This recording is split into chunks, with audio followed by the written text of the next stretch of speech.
Mesdames et messieurs, bonsoir. C'est l'heure du journal sur Esaïe TV, dont voici le sommaire.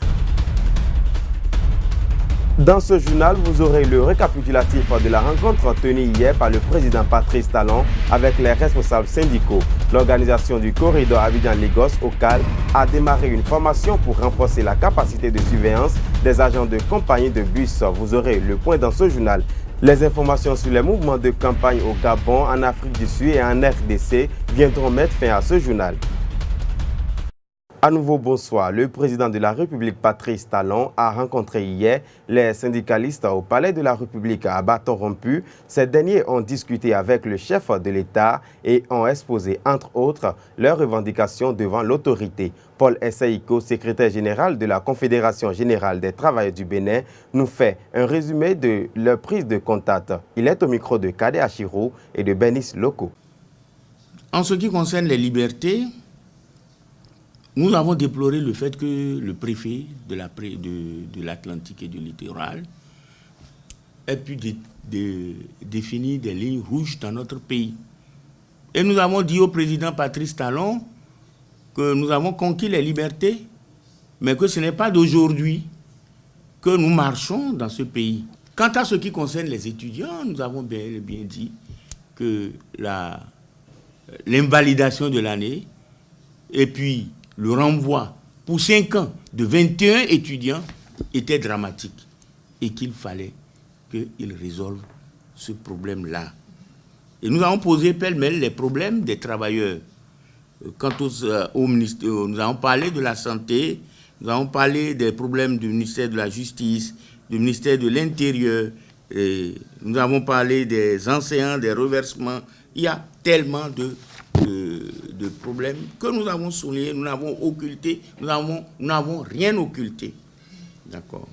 Mais nous avons parlé aussi du recrutement des enseignants ANPE et des gens qui ont fait service militaire, où on a recruté des gens du secteur de la santé, on a laissé les autres, alors qu'il avait été dit qu'il faut avoir la formation militaire pour pouvoir être apte à servir dans la fonction publique.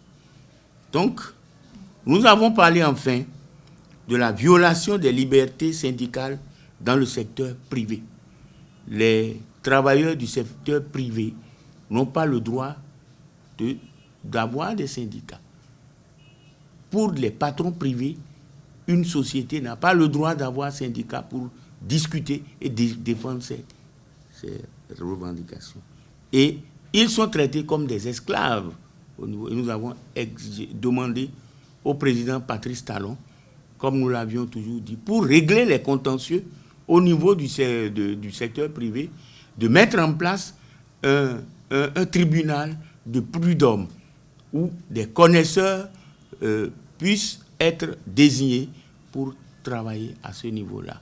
Mais globalement, et plus important, nous avons dès le départ posé le problème de l'impunité, de la corruption. Et nous avons dit la résolution de ces problèmes-là vient du fait que, plutôt, on puisse élire les responsables au niveau de l'administration, comme ça se fait à l'université. Et ensuite, de punir ceux qui, les contrevenants, ceux qui commettent des bévues, qui bouffent les sous de l'État, et que les crimes économiques étant imprescriptibles. La crise universitaire a été aussi évoquée au cours de la rencontre entre le chef de l'État et les responsables syndicaux. Le bureau d'union d'entités de la Flash commente la réaction du chef de l'État au sujet de la crise dans leur faculté. Il profite du micro de Esaïe TV pour faire un récapitulatif de la situation et des démarches qu'ils ont menées auprès de certaines autorités pour une sortie de crise. Et contrairement à l'avis du recteur qui dit que même le chef de l'État ne pourra pas intervenir, nous, on est complètement contre cette idée. Le chef de l'État peut intervenir parce qu'il incarne l'État, il incarne le Bénin. Nous avons eu à rencontrer le président de l'Assemblée nationale et aussi nous avions rencontré le médiateur de la République, il faut le noter parce que eux deux ils sont à Porto-Novo.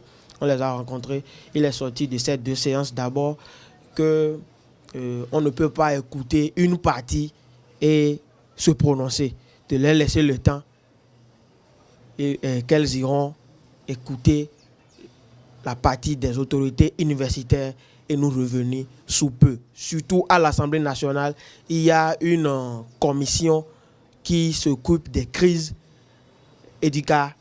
au niveau éducatif. Maintenant, nous avions aussi rencontré à Cotonou le président du Conseil économique et social. Et le lendemain de cette rencontre, nous avions aussi rencontré le président de la Cour constitutionnelle. Et il faut noter qu'à la rencontre avec le président du Conseil économique et social, il est ressorti clairement que c'est toujours par les rencontres avec les autorités rectorales et autres qu'il faut parvenir à sortir de cette crise. La situation reste et demeure la même depuis 2012 où le Bénin a accepté organiser le grade licence. Il y a eu des tests qui veulent quand même qu'on organise les sessions de rattrapage. Mais la Flash, depuis 2010, a déjà dit dans son règlement pédagogique qu'elle n'allait pas organiser les sessions de rattrapage. Donc c'est de 2012 jusqu'à aujourd'hui que le problème perdure. Et nous autres, on voudrait que ce problème soit résolu une fois de bon. Qu'il vous souvienne, l'année dernière, les responsables étudiants avec les enseignants et autres, toute la communauté universitaire s'était retrouvée avec le président de la République à la présidence. Il était sorti clairement qu'on organise un séminaire d'harmonisation de l'application du système LMD. L'organisation du corridor Abidjan-Lagos au CAL a démarré une formation hier. Cette formation est pour renforcer la capacité de surveillance des communautés des agents de compagnie de bus. Suivez le point que nous proposent Billy Laibi et Thierry Azagba. L'organisation du corridor Abidjan-Lagos a organisé une formation visant les agents des compagnies de bus. La représentante du corridor, Corinne Kodia, a expliqué les raisons de cette formation qui a démarré hier. L'objectif du projet vise à renforcer la capacité des points d'entrée en matière de prévention, de détection et de réponse aux urgences de santé publique. On est en train de former ces agents de compagnie de bus par rapport à la surveillance communautaire. Et ces agents de compagnie vont faire le travail au niveau de leur compagnie. Ils seront des superviseurs. Ils vont surveiller la communauté des voyageurs par rapport à un certain nombre de maladies à potentiel épidémique telles que le choléra, la rougeole. Donc on est en train de leur donner des notions de base très simples pour pouvoir identifier ces maladies au sein de leur communauté qu'est les voyageurs. Quelques participants ont apprécié le déroulement de la formation. Et c'est très intéressant. Beaucoup de compagnies ne savaient pas tout ce qu'ils sont en train de nous dire aujourd'hui. Je pense que ça va nous apporter beaucoup et on va sauver des vies. Et dès que tu sauves une vie, c'est beaucoup. S'il y a une épidémie, je pense que déjà sur le tronçon corridor, nous pouvons déjà signaler ça avant que ça ne soit trop tard. On était dans une relation de voyageurs et de compagnie. On ne faisait pas attention aux caractéristiques extérieures, aux aspects potentiels de maladie que portent ces passagers. Mais aujourd'hui, avec cette formation qu'on est en train de suivre, si nous sommes dans nos différentes compagnies, on peut déjà détecter les premiers signes de maladie par rapport à certains voyageurs. Ça nous permet de prendre des dispositions pour ne pas avoir des passagers mourant en cours de route. Cette formation prend fin demain, mercredi, par une visite de terrain qui permettra aux participants de se familiariser avec les réalités des communautés. Le 10e numéro des rencontres mensuelles de la culture a eu lieu le samedi dernier au Centre culturel artistique Africa à Agla, dans le 13e arrondissement de Cotonou. Pour ce numéro, c'est la question du financement des arts et de la culture en Afrique qui a été l'objet des débats. Larios Adjagbenon et Leandro Kodo pour le compte-rendu. Comment profiter des opportunités qu'offrent Africalia Belgium et Arterial Network pour le financement des arts et de la culture en Afrique? C'est autour de cette problématique que les acteurs culturels béninois ont échangé samedi dernier au Centre culturel artistique Africa de Cotonou lors de l'acte 10 des rencontres mensuelles de la culture. Arterial Network n'est pas un bailleur de fonds. Arterial Network est une organisation qui veut créer une dynamique au niveau continental pour que l'ensemble du secteur créatif africain se porte mieux et génère plus de revenus pour ses acteurs. Les actes d'intervention qu'on a choisis, donc resserrer la zone d'intervention, resserrer le nombre de partenaires, partir sur des programmations de 3 ans pour un meilleur accompagnement et espérer que la petite pierre qu'Africalia apporte à l'édifice a un effet à long terme. Les acteurs culturels ont profité de la présence de ces deux invités pour présenter leurs préoccupations sous la modération de Eric Azamé, journaliste culturel à Artistique Africa. Comment est-ce que nous pouvons faire pour nous faire connaître en tant qu'individu, en tant qu'association, vous présenter le panel de nos interventions. Dorine Rourachit, gestionnaire des programmes d'Africalia Belgium pour l'Afrique de l'Ouest, de l'Est et du Centre, et William Kodjo, secrétaire général du réseau Arterial Network, ont apporté au cours des échanges des réponses aux diverses préoccupations des hommes de culture. Le propre d'Africalia, c'est pas de dire on va soutenir le cinéma, on va soutenir le théâtre, on va soutenir la musique. Non, ce qui nous intéresse, c'est les associations. Qu'est-ce qu'elle propose comme programme concret pour participer au développement du secteur? On lance un appel d'offres entre les chapitres nationaux. Ils soumettent des offres de formation.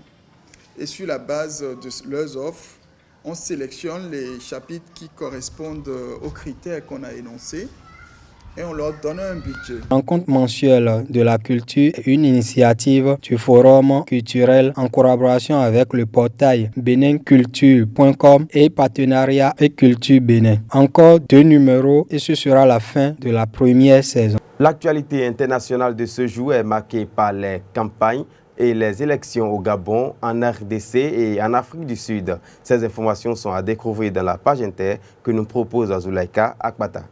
L'actualité hors de nos frontières en Afrique centrale au Gabon, où à 4 jours du scrutin, la campagne électorale pour la présidentielle gabonaise est entrée dans sa dernière ligne droite. Cette campagne a été riche en violences policières contre les opposants et marquée par des discours xénophobes, fâcheries, ruptures et quelques surprises. Rappelons qu'il y a 11 candidats en lice pour le scrutin du 27 prochain, dont les favoris sont le président sortant Ali Bongo Ondimba et la figure majeure de l'opposition Jean Ping. Toujours en Afrique centrale, en République démocratique du Congo, le bras de fer continue entre l'opposition et le facilitateur de l'Union africaine Ndem Kodjo. Désigné pour discriminer le climat politique en RDC alors qu'une élection présidentielle doit se tenir à la fin de l'année, le facilitateur a choisi de démarrer ce mardi 23 août des travaux préparatoires à un dialogue entre majorité et opposition. Il estime qu'avec la dernière libération de prisonniers, le gouvernement a créé des conditions favorables. Ce n'est pas l'avis du rassemblement de l'opposition qui a choisi de boycotter ces travaux et a appelé à la tenue d'une grève générale ce mardi. Pour finir cette page inter, rendons-nous en Afrique du Sud où l'ANC, le parti au pouvoir, pourtant arrivé en tête à Johannesburg au communal passé, n'a pas eu de majorité absolue. Après une journée mouvementée, Herman Machaba a été élu maire de la capitale économique sud-africaine ce lundi soir. Au total, 6 partis d'opposition se sont ralliés derrière lui pour faire barrage au candidat de l'ANC. Le parti au pouvoir était pourtant arrivé en tête à Johannesburg, mais il n'a pas réussi à nouer d'alliance pour atteindre les 50%.